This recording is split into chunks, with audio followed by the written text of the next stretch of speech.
Welcome to Eat Your Backyard, my YouTube channel, where I talk about all kinds of cool things that I grow in my yard, or at least I think they're cool. Maybe you do too. I want to tell you that we just reached 10,000 subscribers. We topped 10,000 subscribers. That makes Eat Your Backyard a superpower among YouTube channels, I guess. Well, maybe not, probably not, actually not at all. But still kind of cool. I've got a dream that I'm going to get up to 100,000 subscribers. And so I've got some new ideas, but you'll see those if you subscribe. And this is an update on the soft-tipped yucca. Now this is about a 10, 15-year-old tree that I grew from a sprout that was maybe this tall. I grew it off of something just like this, where I just broke off basically a smaller shoot that was growing, jammed it in the ground, and it started growing. And then I gradually tree formed it. You know, I've had 3 primary trunks that I let grow, and over the years there's been little sprouts that grow. Like, look at this.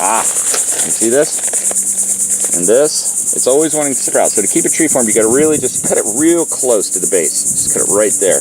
And actually, any one of these, even at this size, will grow rather well. Now, the reason I like the soft-tipped yucca is I can do this. It's got a soft tip. If you do that with the regular yucca, the wild yucca that grows here in the dunes, it's going to go right into your finger. And it's got a type of anesthesia on it that will numb your finger. It actually hurts a lot. Sometimes people plant them for security reasons, you know, along perimeters of areas. But this tree has just gotten gigantic, and I love it. It's beautiful, exactly what I wanted to do. Now, this oak tree that's up there is an issue. I'm going to have to deal with this in the wintertime. I think if you're going to get into major trimming experiences like that in August in Florida, you're probably insane. Or you love to be working inside what is essentially a convection oven. Since I don't, I'm going to wait on that. But you can see it's starting to grow and compete, starting to run into it. I'll solve that problem later. But what I had was one of these branches, and first of all, look at the bark. Look at that bark. Isn't that cool? I really, really love the way the bark looks. And I generally, you know, you have to keep up on peeling off the dead leaves as they happen. You can see on this one I've done a pretty good job doing that. And as a result, you'll get a really killer looking thing. But this one was leaning in, and it was actually touching against the roof here.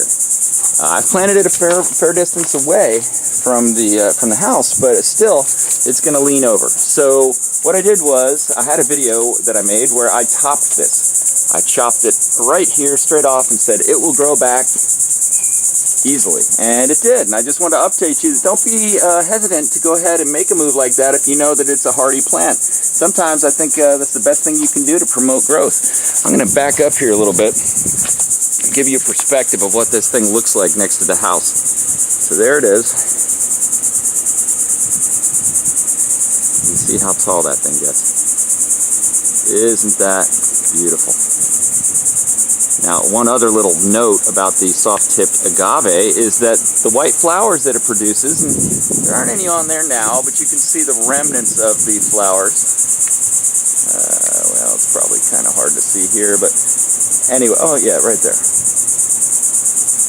See the remnants of them. They'll produce these white-petaled flowers that are actually edible, yucca flowers. They taste almost kind of like a nut, I would say. So it's an edible. It actually is an edible, the yucca. And beautiful. Another thing I just want to point out is, isn't that cool how it just spreads out at the bottom? There are a number of things that do this, burrow-tail palms, etc.